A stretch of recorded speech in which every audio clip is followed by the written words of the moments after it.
നമസ്കാരം, എല്ലാവർക്കും നമ്മുടെ പുതിയ വീഡിയോയിലേക്ക് സ്വാഗതം.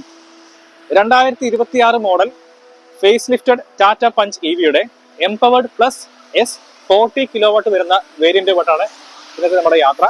ഇപ്പോൾ നമ്മൾ യാത്ര ചെയ്യുന്നത് തൃശ്ശൂർ പാലക്കാട് ഹൈവേ സ്ട്രെച്ചിലാണ്. കുതിരാൻ്റെ അടുത്താണ് നമ്മൾ നിൽക്കുന്നത്.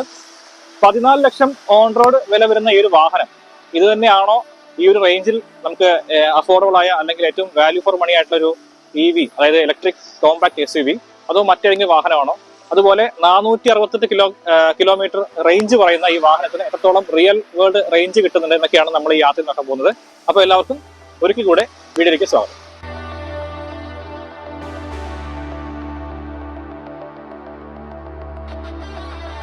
അപ്പോൾ നമുക്ക് ടാറ്റ പഞ്ച് EV ഡ്രൈവ് ചെയ്യാം. കുതിരാൻ ഭാഗത്തേക്കാണ് നമ്മുടെ യാത്ര. നമുക്ക് ടണലിന്റെ കാഴ്ചകളും പഴയ കുതിരാൻ റോഡൊക്കെ കണ്ടു വരാം. അപ്പോൾ വാഹനം ഡ്രൈവ് ചെയ്യുമ്പോൾ എപ്പോഴും സീറ്റ് ബെൽറ്റ് ധരിക്കുക. ഓക്കെ, അപ്പൊ നമുക്ക് യാത്ര സ്റ്റാർട്ട് ചെയ്യാം. വാഹനത്തിന്റെ ഓണറാണ് തൊട്ട് പുറകിലിരിക്കുന്നത്, ജിതിൻ. അപ്പോ എന്റെ ബ്രദറിന്റെ കയ്യിലൊരു ടാറ്റ പഞ്ച് പെട്രോൾ ഉള്ളതുകൊണ്ട് EV നമുക്ക് ഈസി ആയിട്ട് രണ്ടും കൂടെ കമ്പയർ ചെയ്യാൻ പറ്റും.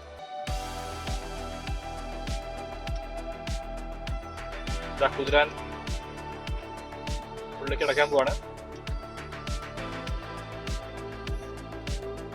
ഈ ടണൽ കഴിഞ്ഞാൽ നമുക്ക് പെട്ടെന്ന് റൈറ്റ് എടുക്കണം. അപ്പോഴാണ് നമ്മൾ പഴയ കുതിരാൻ റോഡിലോട്ട് എത്തുള്ളൂ. മഴയാണ്, നല്ല മഴ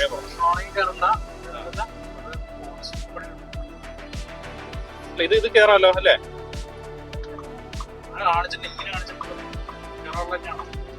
കേറാലോ. അപ്പൊ നമ്മൾ ഇതാ കുതിരാൻ തുരങ്കം വീണ്ടും കയറാൻ പോവാ. ഇങ്ങനെ കറങ്ങി വേണം നമുക്ക് അപ്പുറത്തെ റോഡിലേക്ക് എത്താൻ. നല്ല മഴയായി പോയി.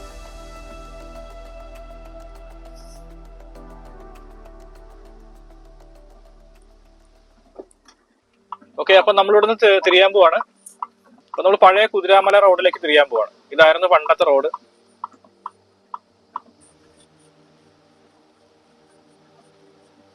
കണ്ടോ, വന്യമൃഗങ്ങൾ ക്രോസ് ചെയ്യുന്ന ഏരിയ ബോർഡ് കണ്ടോ?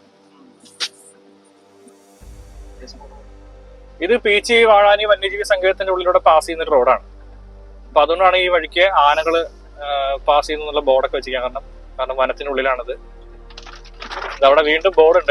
ഇതിലൂടെയൊക്കെ ആനകൾ ക്രോസ് ചെയ്യുന്നതാണെന്നുള്ള ഇതുണ്ട്. കണ്ടാ വനം പറയില്ല, പക്ഷെ കണ്ടാ ആ ബോർഡ് നമുക്ക് ഒന്ന് കാണിക്കാം. കാട്ടാനകളുടെ സാന്നിധ്യമുള്ള പ്രദേശം, വഴിയാത്രക്കാരും പ്രദേശവാസികളും ജാഗ്രത പുലർത്തുക. രാത്രികാലങ്ങളിൽ പ്രത്യേക ശ്രദ്ധയോടെ യാത്ര ചെയ്യുക.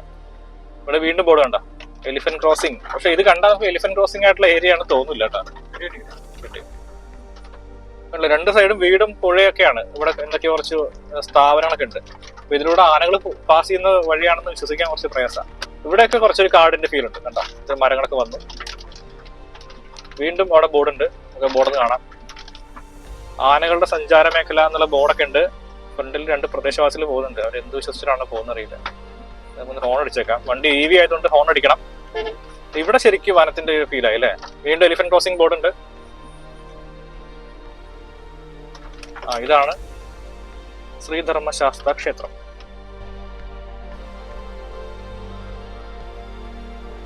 കുതിരാൻമല ശ്രീധർമ്മശാസ്ത്ര ക്ഷേത്രം തൃശൂർ ജില്ലയിലെ പാലക്കാട് തൃശൂർ ദേശീയപാതയിൽ കുതിരാൻ ചുരത്തിന്റെ മുകളിലാണ് 400 വർഷത്തിലധികം പഴക്കമുള്ള കാനനക്ഷേത്രമായ കുതിരാൻമല ശ്രീധർമ്മശാസ്ത്ര ക്ഷേത്രം സ്ഥിതി ചെയ്യുന്നത്. കുതിരപ്പുറത്ത് എഴുന്നള്ളിയിരിക്കുന്ന, അതായത് അശ്വാരൂഢ രൂപത്തിലുള്ള ശ്രീധർമ്മശാസ്താവ് അഥവാ അയ്യപ്പനാണ് പ്രധാന പ്രതിഷ്ഠ. പാലക്കാട് ഭാഗത്തു നിന്നും തൃശ്ശൂരിലേക്ക് കുതിരപ്പുറത്ത് സഞ്ചരിച്ച അയ്യപ്പസ്വാമി വിശ്രമിക്കാനായി ഇരുന്ന സ്ഥലമാണ് കുതിരാൻമല എന്നാണ് വിശ്വാസം. കുതിര ഇവിടെ നിന്നും മുന്നോട്ട് പോകാൻ വിസമ്മതിച്ചു എന്നും പറയപ്പെടുന്നു. അങ്ങനെയാണ് ഈ പ്രദേശത്തിന് കുതിരാൻ എന്ന പേര് ലഭിച്ചത് എന്നാണ് ഐതിഹ്യം.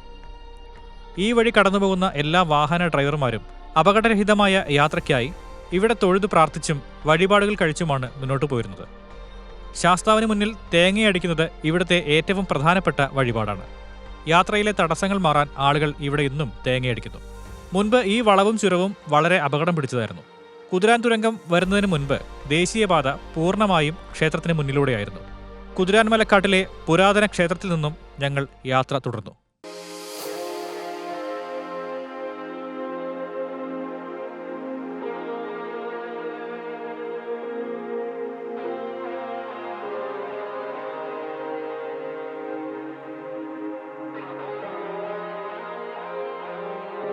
എന്താണ് ഈ പഞ്ച് EV എടുക്കാൻ പോയപ്പം ഉണ്ടായ ഫസ്റ്റ് ഇംപ്രഷൻ? എന്തൊക്കെയാണ് ഇഷ്ടപ്പെട്ട കാര്യങ്ങൾ? എന്തൊക്കെയായിരുന്നു ഇഷ്ടപ്പെട്ടത്? ആദ്യം ഈ സീറ്റിംഗ് പൊസിഷൻ തന്നെയായിരുന്നു. നല്ല ഹൈറ്റിൽ ഉള്ള പൊസിഷൻ. ഞാനത് മുമ്പ് യൂസ് ചെയ്തായിരുന്ന വണ്ടികളിലൊക്കെ ഞാൻ ഹ്യുണ്ടായി ഇയോണൊക്കെ യൂസ് ചെയ്തുകൊണ്ടിരുന്നപ്പോൾ അതിൽ സീറ്റിംഗ് പൊസിഷനായിരുന്നു പ്രശ്നം, ഏറ്റവും താഴെയായിരുന്നു. പിന്നീട് ഞാൻ വാഗ്നറായിരുന്നു യൂസ് ചെയ്തിട്ടുണ്ടായിരുന്നത്. അപ്പോൾ വാഗ്നറിൽ അത്യാവശ്യം നല്ല ഹൈറ്റ് ഉണ്ടായിരുന്നു. ഇനി ഒരു വണ്ടി എടുക്കുമ്പോൾ അതിൻ്റെ താഴത്തേക്ക് ഹൈറ്റ് വരാത്ത ഒരു വണ്ടി എടുക്കണം എന്നുണ്ടായിരുന്നു. നല്ല വിസിബിലിറ്റി കിട്ടുന്ന വണ്ടിയല്ലേ? അതെ.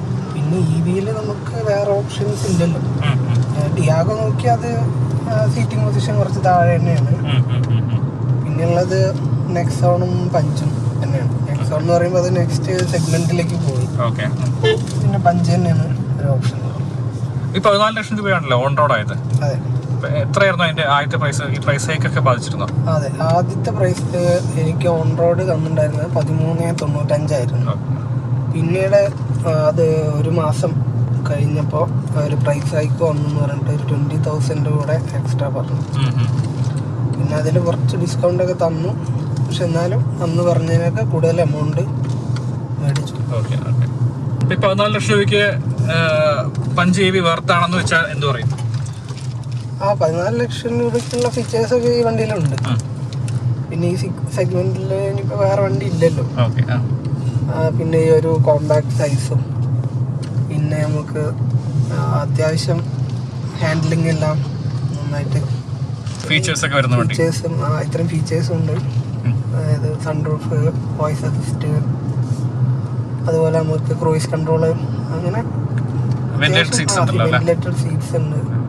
എനിക്ക് തോന്നുന്നു ഈ ഒരു സെഗ്മെന്റിൽ വെന്റിലേറ്റഡ് സീറ്റ്സ് ഒന്നും വേറെ വണ്ടികൾക്കൊന്നും കൊടുത്തിട്ടില്ല.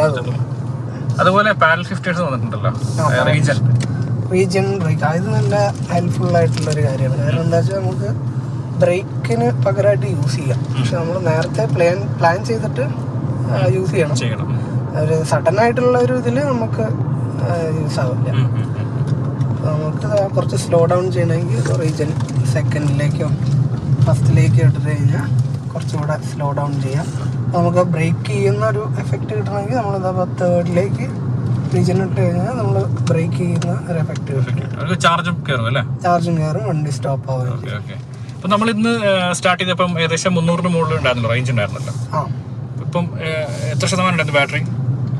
സ്റ്റാർട്ട് ചെയ്തപ്പോൾ 90% 99.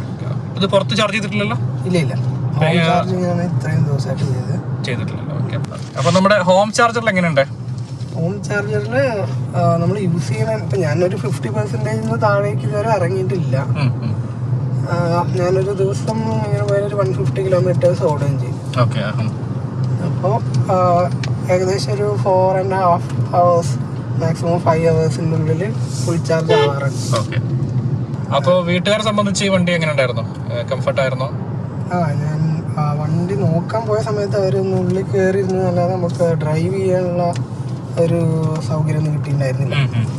പിന്നീട് ടെസ്റ്റ് ഡ്രൈവിന് പോയപ്പോൾ അവർക്ക് വരാനും പറ്റിയില്ല. അപ്പോൾ പിന്നെ അതായിട്ട് വണ്ടി കയറുന്നത് നമുക്ക് ഡെലിവറിക്ക് ശേഷം തന്നെയാണ്. അപ്പോൾ ഫസ്റ്റ് ഞങ്ങളൊരു യാത്ര പോയപ്പോൾ എല്ലാവരും ഭയങ്കര കംഫർട്ടാണെന്ന് പറഞ്ഞു. പിന്നെ യാത്രയിൽ എല്ലാവരും ഉറങ്ങാൻ പറ്റി, കാരണം അത്രയും സൈലൻ്റ് ആയിരുന്നു. പിന്നെ കുറച്ച് മോശം റോഡ് കൂടെ തന്നെയാണ് പോയിണ്ടായിരുന്നത്. എന്നിട്ടും എല്ലാവരും കംഫർട്ടായിട്ട് ഉറങ്ങാൻ പറ്റി. അപ്പോൾ എല്ലാവർക്കും ഇഷ്ടമായി എന്നാണ് പറഞ്ഞത്. പിന്നെ ഇപ്പൊ ഇത്രയും ഫീച്ചേഴ്സ് ഈ വാഹനത്തിലുണ്ട്, ഇഷ്ടം പോലെ ഫീച്ചേഴ്സ് അല്ലേ? ടോപ്പ് മോഡൽ ആയതുകൊണ്ട് തന്നെ ഒരുപാട് ഫീച്ചേഴ്സ് ഉണ്ട്. ഇത്രയും ഉണ്ടായിട്ട് പോലും എന്തെങ്കിലും ഒരെണ്ണം കൂടി ഉണ്ടായിരുന്നെങ്കിൽ നന്നായിരുന്നു തോന്നിയിട്ടില്ലേ? അത് റിയർ AC ഇല്ല. അപ്പോൾ അതും കൂടെ ഉണ്ടായിരുന്നെങ്കിൽ നമുക്ക് ബാക്കിലേക്ക് കൂളിംഗ് വരുന്നുണ്ട്, പക്ഷെ ടൈം എടുക്കുന്നുണ്ട്, സമയം എടുക്കുന്നുണ്ട്. അതും കൂടി ഉണ്ടായിരുന്നെങ്കിൽ കുറച്ച് വലിയ വണ്ടി ആയതുകൊണ്ട് തന്നെ തണുത്ത് വരാനായിട്ട് ഒരു സപ്പോർട്ട് കൂടെ വേണമായിരുന്നു അല്ലേ? അതെ, അത് ഫുൾ ഓപ്ഷനിലെങ്കിലും ഒന്ന് ആഡ് ചെയ്യായിരുന്നു. ഇവിടെ കുറച്ച് കൺട്രോൾസ് ഉണ്ട്, AC-യുടെയും അതുപോലെ 360 ലോക്ക് ആൻഡ് അൺലോക്ക് എല്ലാ കൺട്രോൾസും ഈ ഒരു പാനലിലാണ് വരുന്നത്. അതെല്ലാം ടച്ചുമാണ്. ഫിസിക്കൽ ബട്ടൺസ് ഇവിടെ 2 വരുന്നുണ്ട്. അപ്പോൾ നമ്മൾ ഇത് AC-യുടെ കൺട്രോൾസിന് വേണ്ടിയിട്ട് ഇവിടെ പോകുമ്പോൾ ഫിസിക്കൽ ബട്ടൺസിൽ പോകുമ്പോൾ നമ്മൾ കൈ അറിയാതെ എവിടെയെങ്കിലും ടച്ച് ആയി കഴിഞ്ഞാൽ ഇപ്പൊ 360 ഓൺ ആവും, ചില സമയത്ത് ലോക്ക് ആൻഡ് അൺലോക്ക് ബട്ടൺ ആയിരിക്കും ഓൺ ആവുന്നുണ്ടാവും. അപ്പൊ ആ ബട്ടൺസിന് ഒരു ഫീഡ്ബാക്ക് ഇല്ല, ഒരു സൗണ്ട് പോലും ഇല്ല. പക്ഷെ അത് ഫുൾ ഓപ്ഷനിൽ മാത്രമാണ് അങ്ങനെ ഇല്ലാത്തത്. ഇതിന്റെ സ്മാർട്ട് പ്ലസ് വേരിയന്റിലൊക്കെ അതുപോലെ എംബോർഡിലൊക്കെ നമുക്കത് ടച്ച് ചെയ്യുമ്പോൾ സൗണ്ട് ഫീഡ്ബാക്ക് ഉണ്ട്. ഇതിൽ അതില്ല. പിന്നെ ഒരു ഡ്രോബാക്ക് എന്ന് പറഞ്ഞാൽ ബ്രേക്കിംഗ്. ഇപ്പൊ റീജൻ നമ്മൾ ഇട്ടിട്ടുണ്ടെങ്കിൽ ഓക്കെ, നമുക്ക് ബ്രേക്കിംഗ് പ്രോപ്പറായിട്ട് യൂസ് ചെയ്യാൻ പറ്റും, കിട്ടുന്നുണ്ട്. അപ്പോൾ 100% ബാറ്ററി ആവുന്ന സമയത്ത് റീജൻ ഉണ്ടായിരിക്കില്ല, ഓൺ ആയിരിക്കില്ല. സോ ആ സമയത്ത് നമുക്ക് ബ്രേക്കിംഗ് എന്ന് പറയുന്നത് കുറച്ച് ലാഗാണ്, കുറവാണ്. ഒരു ബൈറ്റ് കുറവായിട്ട് ഫീൽ ചെയ്യും. അതെ, നമ്മൾ ബ്രേക്ക് ചെയ്യുമ്പോൾ അത് വണ്ടി സ്റ്റോപ്പ് ആവാൻ കുറച്ച് ടൈം എടുക്കുന്നുണ്ട്, അതിപ്പോ എങ്ങനെ ചവിട്ടിയാലും. പിന്നെ ഇതിന്റെ പാനൽ ഗ്യാപ്സ് ഉണ്ട്. പൊതുവെ ടാറ്റയ്ക്കെല്ലാം ബാക്കില് 2 ഡോറും നമ്മൾ അടയ്ക്കുന്ന സമയത്ത് ഇതൊരു ഫൈബർ പാർട്ടിന്റെ സൗണ്ട് കേൾക്കുന്നുണ്ടോ? അപ്പൊ അത് ഞാനിപ്പോ ഈ സർവീസിന് പോകുമ്പോ പറയണം, അതെങ്ങനെ എല്ലാ വണ്ടിക്കും ഉണ്ടോ, സാധാരണ വരെ അങ്ങനെ പറയാം, എല്ലാ വണ്ടിക്കും ഉണ്ട്. അപ്പോ അത് ഇതിന് മാത്രമാണോ എന്നുള്ളത് അറിയാം.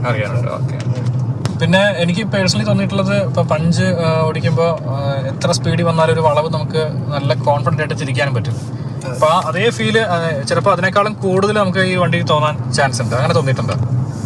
ഹാൻഡ്ലിങ് നന്നായിട്ട് നമുക്ക് ഹാൻഡിൽ ചെയ്യാൻ പറ്റും. ഈ സ്റ്റിയറിംഗ് കുറച്ചുകൂടി ലൈറ്റ് ആണ്. പിന്നെ ഈ വണ്ടിയുടെ ഒരു വെയിറ്റ് ഒന്നും നമുക്ക് ഫീൽ ചെയ്യുന്നില്ല.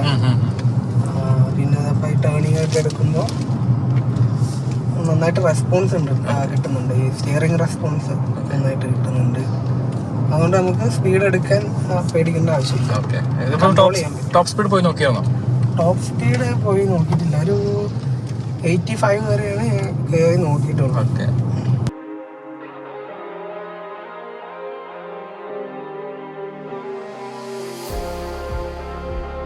ഹേ ടാറ്റ, ഓപ്പൺ സൺറൂഫ്. ഓപ്പൺ ആണ് sunroof.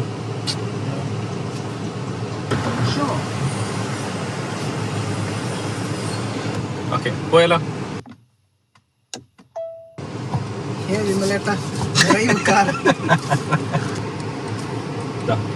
360 degree camera, 3D view ഉണ്ട്, 2D വ്യൂ ഉണ്ട്. നമുക്ക് ഏത് വേണമെങ്കിലും ഉപയോഗിക്കാം. ഈസി ആയിട്ട് വണ്ടി റിവേഴ്സ് എടുക്കുകയൊക്കെ ചെയ്യാം.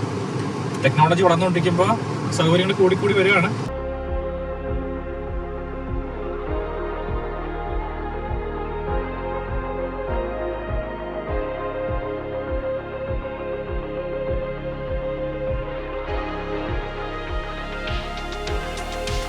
ഈ വാഹനത്തിന്റെ ഒരു മൊത്തത്തിലൊരു ഇംപ്രഷൻ പറയുകയാണെങ്കിൽ, ഇതിനെക്കുറിച്ച് ഒരുപാട് വീഡിയോസ് ഉണ്ട്, ഒരുപാട് ആൾക്കാർ ഇതിനെക്കുറിച്ചൊക്കെ ഒരുപാട് പറഞ്ഞിട്ടുണ്ട്. അതിന്റെ ഫീച്ചേഴ്സിനെ കുറിച്ചും ഇതിന്റെ ടെക്നോളജിയെ കുറിച്ചും എല്ലാം പറഞ്ഞിട്ടുണ്ട്. നമുക്ക് അറിയേണ്ടത് ഇതൊരു സാധാരണക്കാർക്ക് എങ്ങനെ യൂസ്ഫുൾ ആവും, റിയൽ വേൾഡ് എങ്ങനെയാണ് ഇതിന്റെ പെർഫോമൻസ് ഒക്കെയാണ്.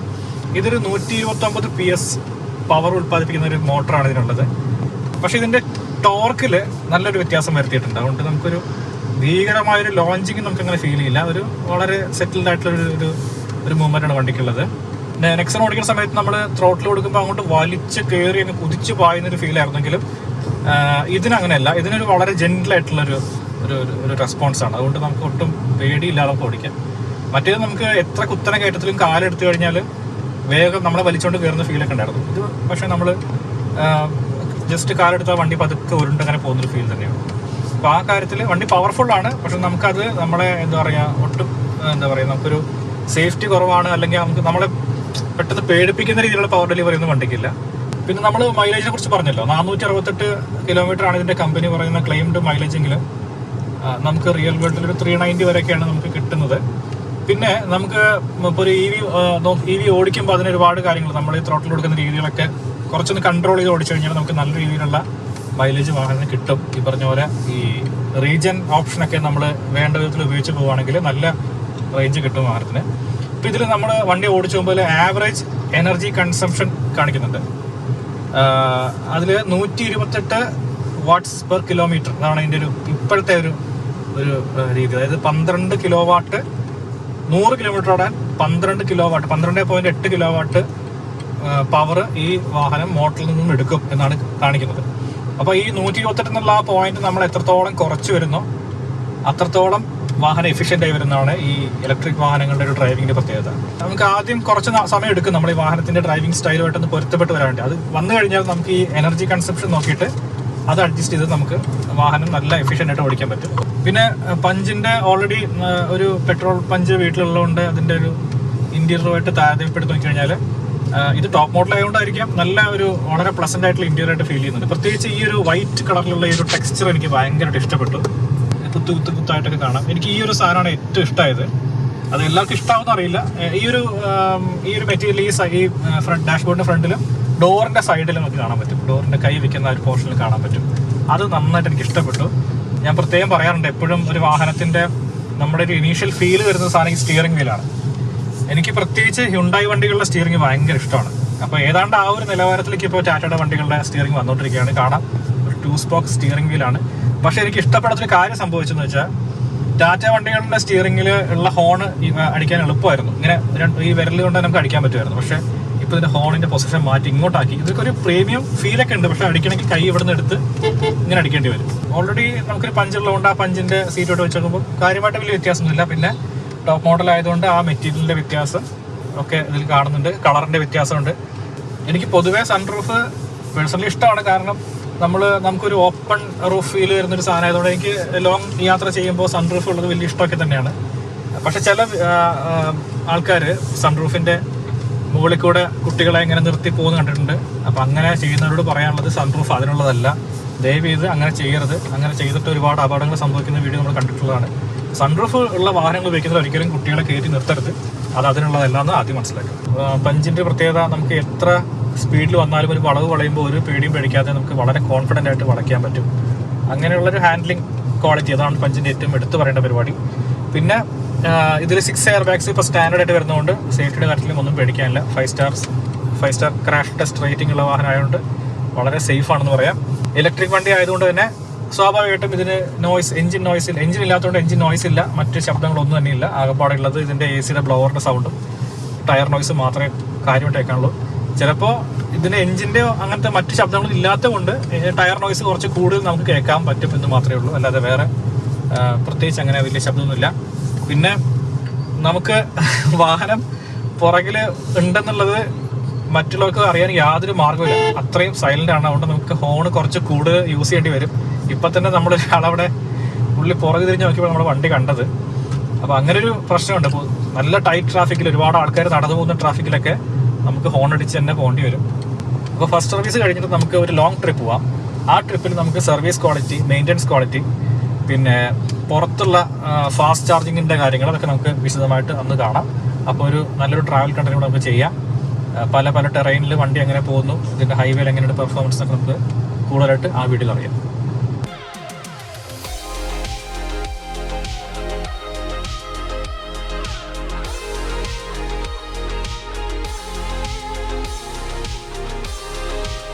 അപ്പോൾ പഞ്ച് EV-യുമായിട്ടുള്ള നമ്മുടെ ഈ ചെറിയ യാത്രയുടെ വീഡിയോ ഇവിടെ അവസാനിക്കുകയാണ്. വീഡിയോ ഇഷ്ടപ്പെട്ടെങ്കിൽ നിങ്ങളുടെ അഭിപ്രായങ്ങളും നിർദ്ദേശങ്ങളും കമൻറ്റ് ചെയ്യുക. പഞ്ച് EV കയ്യിലുള്ളവരും ഓടിച്ചു നോക്കിയിട്ടുള്ളവരും നിങ്ങളുടെ അഭിപ്രായങ്ങൾ കമൻറ്റ് ചെയ്യാവുന്നതാണ്. അപ്പോൾ നമുക്ക് ഈ ഒരു വാഹനത്തിൻ്റെ മറ്റൊരു ട്രാവൽ വീഡിയോ ആയിട്ട് നമുക്ക് വീണ്ടും കാണാം. അതുവരെ the sound man signing off.